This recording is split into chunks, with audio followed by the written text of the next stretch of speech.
I saw Kevin load his briefcase from our bedroom doorway, and it broke my heart. Our relationship seemed like a heady fog that had engulfed our formerly happy home and was holding us both down. I muttered, "I can't believe you're doing this," hardly audible above a whisper. Kevin looked up, his eyes cold. "I'm going to the office, Amelia. Someone needs to maintain things in this family." His motivations were painful and very wounding. They served as a sharp reminder of the decision I had taken only days earlier. I responded, "You know that's not fair," as I retreated into the room. I could feel the building wrath in my chest in reaction. "I quit my job for us, for our family." He snapped his briefcase shut, clearly frustrated. "No, you quit your job because you could no longer handle the stress. Do you now expect me to pick up the slack as well?" I winced at what he said. It was true that I was having trouble adjusting to being a stay-at-home mom, but I had no idea how hateful Kevin would be. "I'm trying, Kevin," I said, my voice trembling with emotion. "It's not easy to give up a career I loved." He sighed deeply and ran a hand over his hair. "I don't want to get into a fight. We need to talk about some important business this evening." The sound of little feet splattering down the hallway stopped us before we could say anything more. With her teddy bear fiercely clasped to her bosom and her golden locks ruffled, our daughter Harriet emerged from the doorway. She questioned naively, "Mommy, Daddy, why are you fighting?" I knelt to her level and feigned a grin. "Dear, we're not fighting. Daddy and I were just chatting." Harriet was scooped up by Kevin, who then kissed her forehead. "Your mom is correct, princess. Everything is all right. How about you go look for Grandma? She's probably preparing pancakes." I felt a tinge of regret as Harriet ran off. How many times had small ears heard our arguments? Kevin put down his suitcase, and his face softened a little.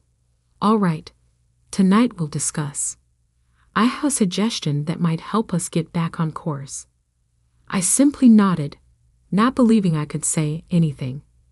I had the unshakable impression that something was very wrong in our family, between us. As he was leaving for work, I was nervous about the conversation we would be having that evening and what it would mean for our future.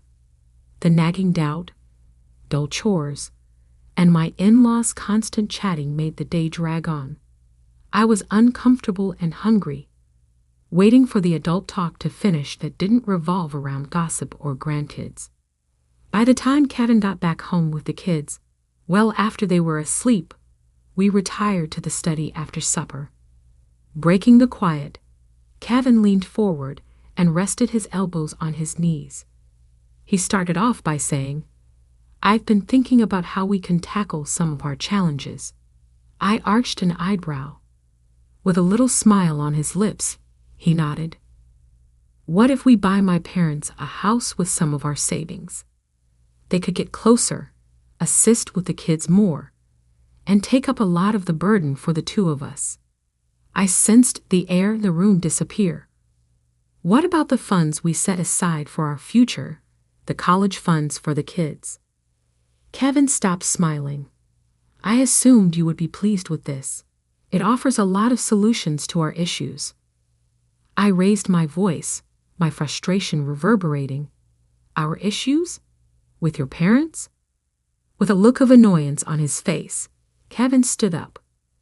"Why do you make things so hard for me? It's the best course of action for our family." I watched in disbelief as he stormed out. Was anything like this actually happening? Had my spouse suddenly proposed, without my consent, to spend our life savings to purchase a home for his parents? Feeling more alone than ever, I buried my face in my hands. What was going to happen to me? And more importantly, how had we arrived at this point? The following morning, I heard quiet sounds coming from the kitchen, which I assumed were those of Kevin and his mother. I walked down the corridor, being cautious not to trip on the noisy floorboard next to the stairs. "Mom, she's being unreasonable," Kevin said in a clear voice. I assumed she would be pleased with this. His mother gave a kind but clear response. "Oh my goodness, some ladies simply cannot bear the demands of raising a family. Not every person is suited for it." I bit my lip as hurt and rage battled within me. Was that how people understood me? That I was unable to manage it? Perhaps if we just moved forward with the plans, Kevin said, she might change her mind. Really, it's for the best. I had had enough. Not bothering to hide my anger, I stormed into the kitchen. "Kevin, for whom is this best?" With remorse lighting up their cheeks, they both sprang to recover. Kevin's mother put on a cheesy smile. "Good morning, my love. How was your night's sleep?" Disregarding her, I concentrated on my husband. "Were you going to talk behind my back about this? Or were you going to discuss it with me at all?" Even Kevin seemed a little embarrassed. "Amelia, that isn't how it is. We were only talking." I interrupted him. "Talking about making big financial decisions without me?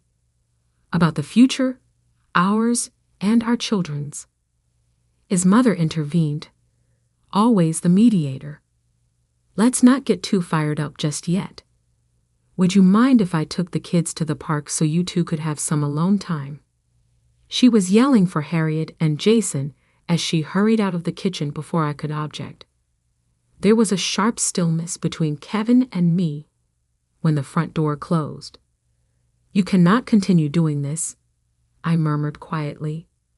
"You cannot continue to exclude me from decisions that impact our family."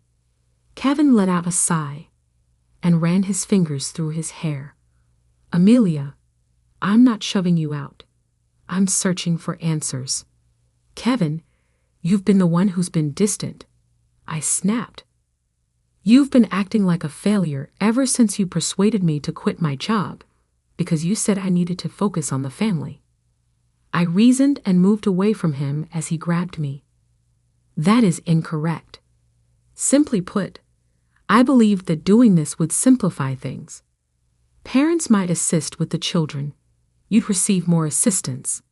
I gave a sour laugh. "Your father hardly recognizes me, and your mother can hardly contain her hatred for me." Kevin grew stern-faced. "That is unfair.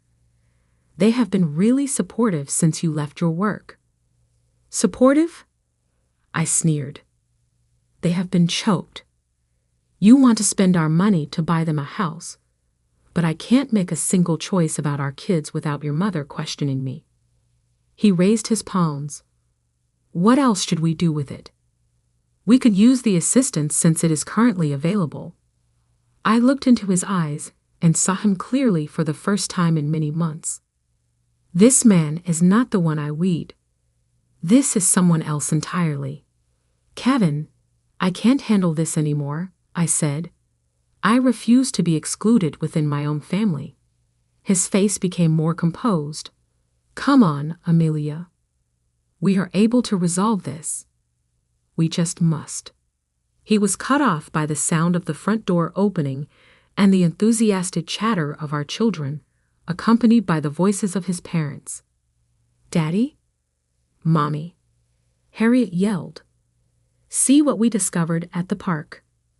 I forced a grin onto my face as our daughter ran into the kitchen, brandishing a glittering pebble.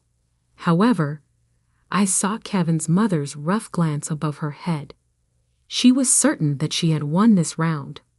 I silently vowed, as I bent to gaze at Harriet's treasure, that this wasn't the end. I wouldn't allow them to drive me away from my own family. Something needed to shift quickly. Staring at the laptop screen in front of me, I sat at the kitchen table.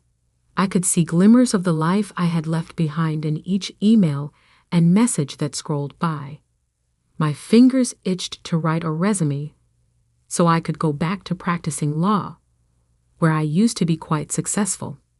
I was brought back to reality by the sound of Kevin's car driving into the driveway. I shut off the laptop quickly as remorse overcame me. How did I get here? Hadn't I promised my family this? When Kevin spotted me, his face lit up, and he came in. There you are. Hello. We could take the kids out to supper today. I was thinking. What do you think? I faked a laugh. That sounds fantastic. Where are the children? He answered, Mom took them to the mall. She said something about fresh school clothes. My lips twisted into a grin. Did she succeed? I believed that this weekend we had decided to accomplish it together. Without seeming to notice my dismay, Kevin shrugged. Mom extended an offer. I thought you would get a vacation from it. A break? As if I needed to get away from my own children. I tried not to cry while I swallowed my hurt. Kevin, we need to talk about your parents. About this whole scenario. His shoulders stiffened as he groaned. Not this again, Amelia. I believe that this was behind us. What was the past? I asked. Past me making decisions for our family. I got up, my rage exploding. Kevin, you can't just keep making decisions on your own. Not about our savings in particular. He narrowed his eyes. What's that supposed to mean? I inhaled deeply. Earlier, I heard you talking on the phone. You were conversing with a real estate agent, right? Kevin looked surprised and flushed. It was only a preliminary discussion. I was obtaining data without first speaking with me. I concluded on his behalf. He raked a hand through his hair once again, his voice brimming with frustration. Amelia, what do you want from me? I'm attempting to act in our family's best interests. Our family, I said once again, not the talk of your folks, not the idealized version of our family that your mother had. We, Kevin, me, you, and the children. He fired back. My parents are part of our family too. Why do you not see that? Something inside of me snapped. Because they're assuming control. Your father ignores me during family dinners. Your mother scolds me for being a parent. And you're allowing it to happen. Kevin grew stern-faced.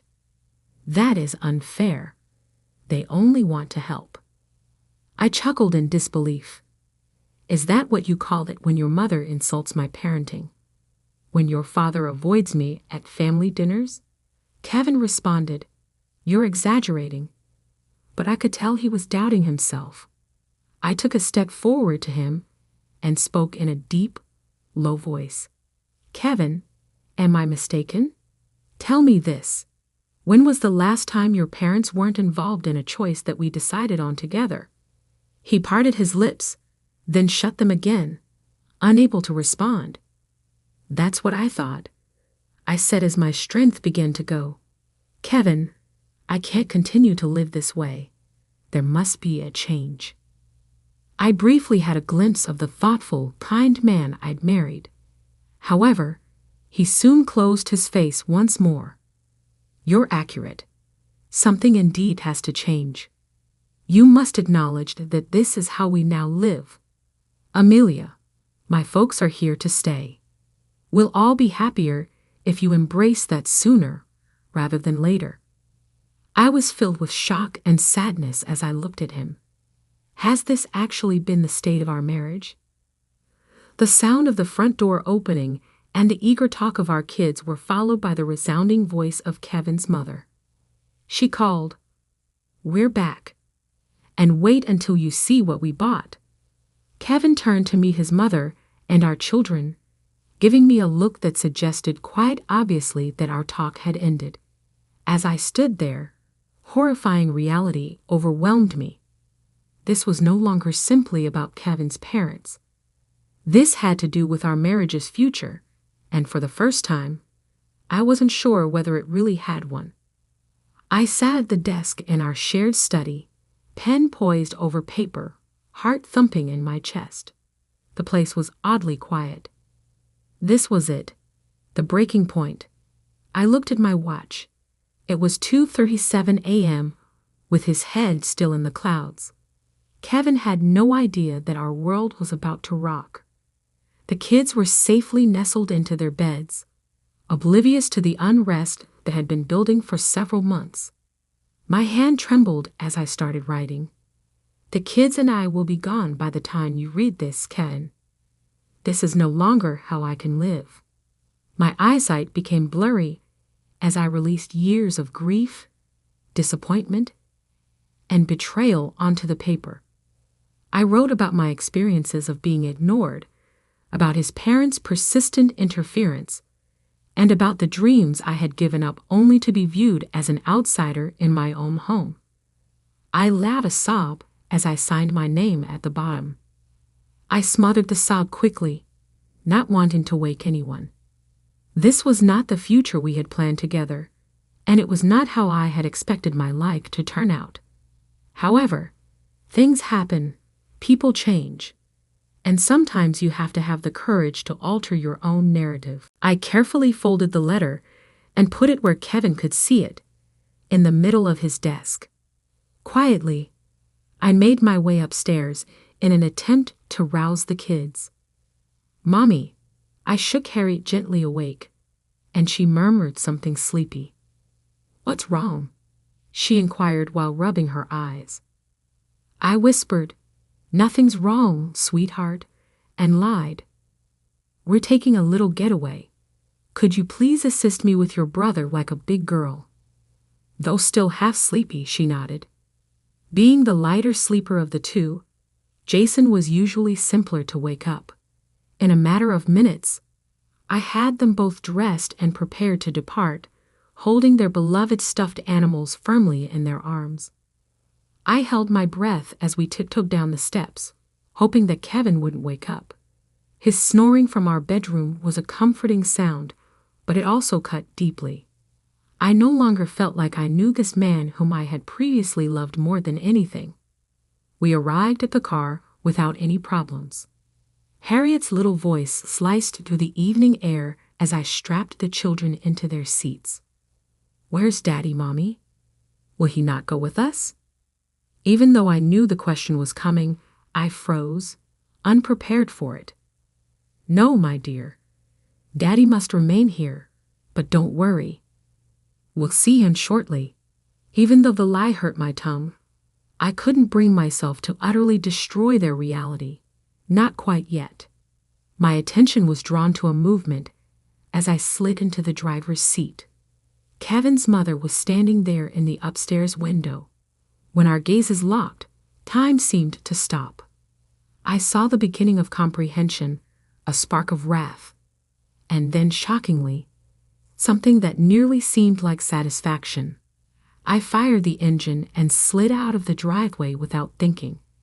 I drove through the lonely, dark streets with shaking palms on the steering wheel. To what destination were we heading? How would we proceed? My head was filled with questions that felt like they would never end. However, I felt calmer when I looked at my sleeping kids in the rearview mirror. We would work things out. It was necessary for us to. My phone buzzed just as the first rays of dawn were starting to strike the sky. My blood ran cold as I saw Kevin's name flash on the screen with a message. "You have no right to remove my kids. My attorney will get back to you. Amelia, you're not going to get away with this." My resolve strengthened, and I threw the phone onto the passenger seat. Now there was no turning back. I would confront the next challenge and any upcoming struggles for the sake of my children and myself. I allowed myself a tiny grin as the sun rose, casting a picture of opportunity and optimism over the earth. This was only the start of a new chapter in our narrative, not its conclusion. I arrived at a dilapidated motel's parking lot, fatigued, filling my body despite the mess in our lives. The children's faces were serene as they slept soundly in the back seat. I was about to cry as I propped my head on the steering wheel when I heard a tap on the window. "Amelia, is that you?" Blinking in shock, I looked up. My high school best friend, Jasmine, was there, gazing through the glass, a face I hadn't seen in a long time. "Jasmine," I gasped out, wiped my eyes hastily, and got out of the car. "What are you doing here?" She drew me into a close embrace. "This place is managed by me, yet I forget about myself. What is happening? Are you all right?" Something inside me shattered at the concern in her voice. Before I knew it, I was crying in Jasmine's arms and telling her the entire tale in between breaths. With each phrase, Jasmine's expression became more serious as she listened. After I was done, Jasmine gave me a shoulder squeeze. "You won't remain in this hole. Come on, I'll give you my extra room."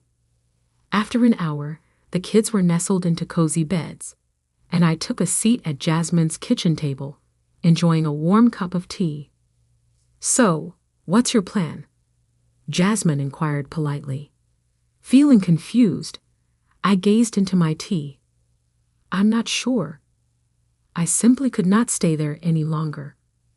However, I can see from Kevin's text that he will fight for the kids." Jasmine's eyes became stony. "You attack Amelia. You've always been the sharpest person I know. You're capable of doing this." "I don't even have an attorney," I said as the truth of my position hit home. A cunning smirk appeared on Jasmine's face. "To be honest, I think I could assist with that. Do you recall Stephen from your time in high school?" A beat skipped in my heart. Stephen was the boy I'd secretly lusted after for years. "What about him?" "He's a divorce lawyer now, one of the best in the state," Jasmine reasoned. She paused, then took a step forward. "He always had a thing for you." My cheeks began to flush, and then I felt guilty. As I was leaving my spouse, I found myself blushing over a crush from high school. "Jazz, I cannot afford a top-tier attorney." Jasmine dismissively waved her hand. "Let me speak with him. Just get along with him, please, for me." My phone buzzed, and it was another text from Kevin. Before I could reply, the message read, "My folks are worried. How could you harm our family in this way? I'll make sure you never see the kids again. So go home immediately." I gave Jasmine the message while shaking my hands. Her expression grew serious. "That resolves the matter. Stephen is the first person I'm phoning in the morning." That night, I couldn't fall asleep while I lay in bed. The sensation that I was perched on a cliff persisted in my mind. Stephen's meeting seemed like the end of the road, like my marriage had officially ended. However, as I considered Kevin's icy reasons and his parents' oppressive presence, I concluded that my marriage had long since ended. I just hadn't had the guts to say it.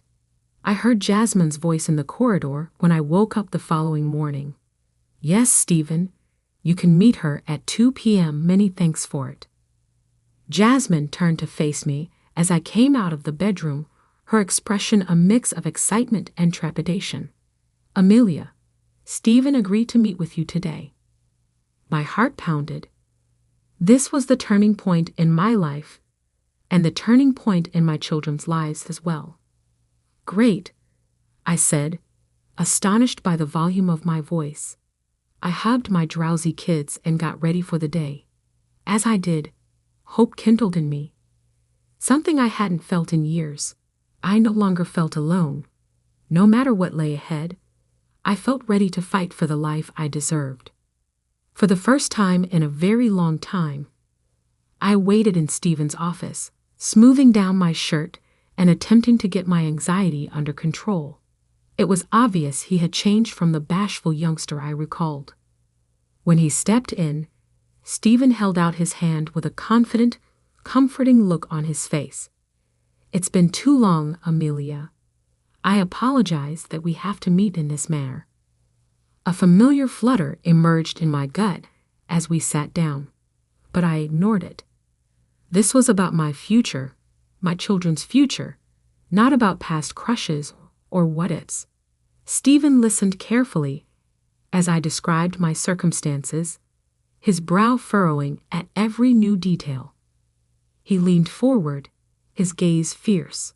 After I was done, he said, "I will not sugarcoat this, Amelia. This may turn heated, especially with Kevin's parents involved and his wealth. However, I can assure you that we will battle to the death." Something within me was sparked by his words, a fire I had long since forgotten. "How do we start?" We plotted for the next 60 minutes as Stephen described our strategy. I sensed the return of my previous legal feelings, and we began discussing the details. When my phone beeped, I quickly looked at the screen. It was Kevin. I said, "It's Kevin. I have to take this." As I left Stephen's office, Kevin's tone was composed and icy. "Where are you, Amelia? My parents are devastated. The children must be brought home right now." Taking a deep breath, I prepared myself. "No, Kevin, I'm not going to return. I've hired an attorney. Please get in touch with him for any more matters." A moment of startled quiet fell. Then Kevin's voice became angry. "Do you really believe you can take my kids and get away with it, Amelia? I'm going to ruin you. You'll be lucky if you see them again when I'm through." The call ended. Stephen put his hand on my shoulder and pulled me back to the present moment as I stood there trembling. "Are you all right?" he asked, his expression filled with worry. I nodded and wiped away the tears I hadn't even realized I was shedding. "Stephen, he made threats to abduct the children." With his hands resting on my shoulders, he said, "Hey, we will not let it occur, Amelia. You're not alone in this battle and stronger than you realize." I was overcome with feelings as I stared into his eyes. Dread, thankfulness, and something more I couldn't quite put my finger on. I took a step back and collected myself. What should we do next? Stephen's face took on a serious expression. "We must apply for temporary custody right now. We also need to discuss your career, Amelia." Puzzled, I blinked. "My profession? But I abandoned that." "Exactly," Stephen said in a stern tone. "And in court, that will be used against us. We must demonstrate your ability to care for the kids independently." It was something that struck me like a stone. I had sacrificed everything for my family, and now I could lose my kids because of that one sacrifice alone. With uncertainty beginning to seep in, I said, I don't know if I can go back." Stephen grew more determined. "Amelia, I knew in high school was a determined individual who could accomplish anything. You only need to locate her again. That woman is still there."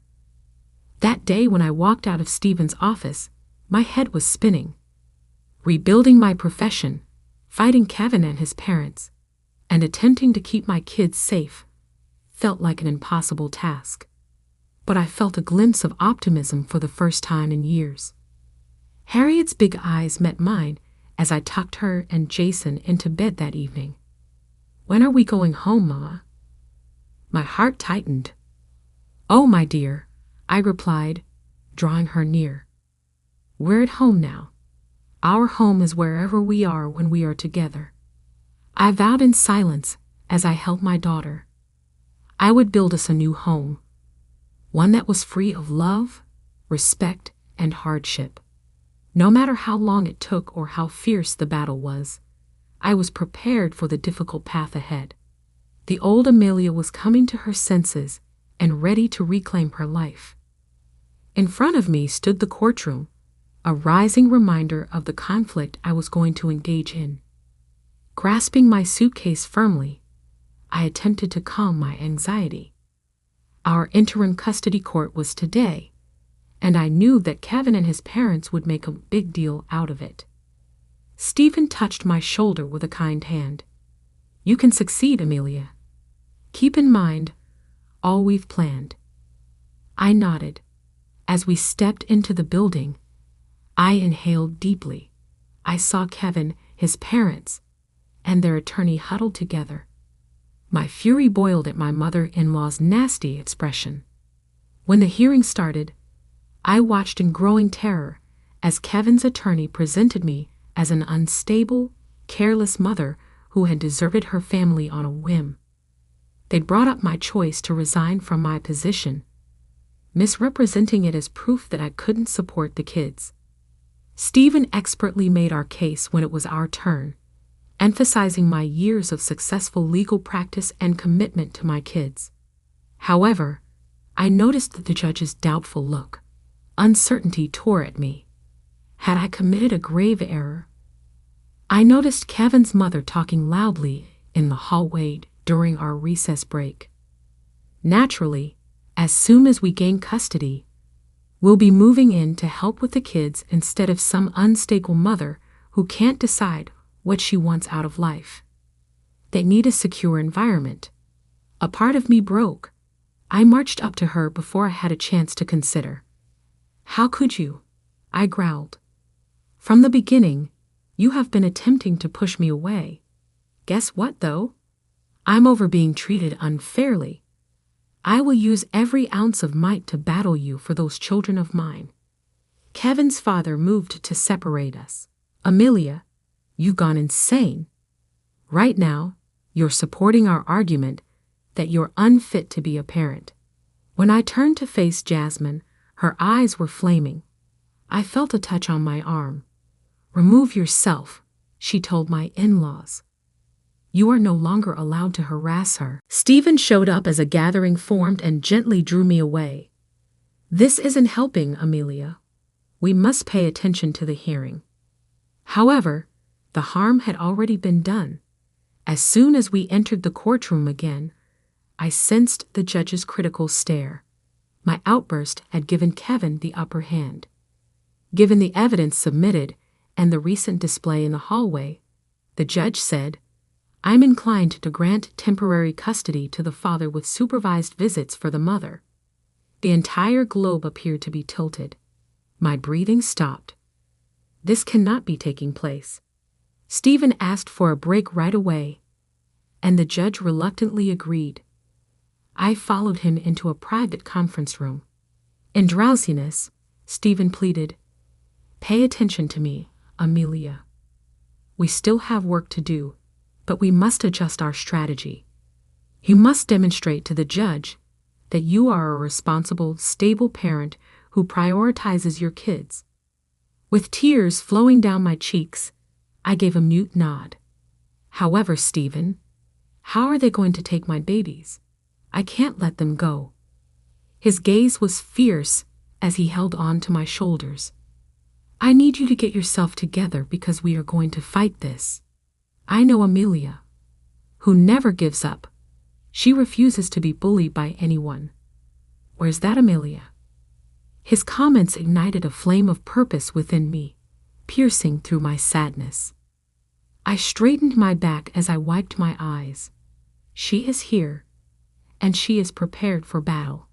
I saw Kevin and his parents as we were about to enter the courtroom again, and their arrogant looks strengthened my determination. This was no longer just about me.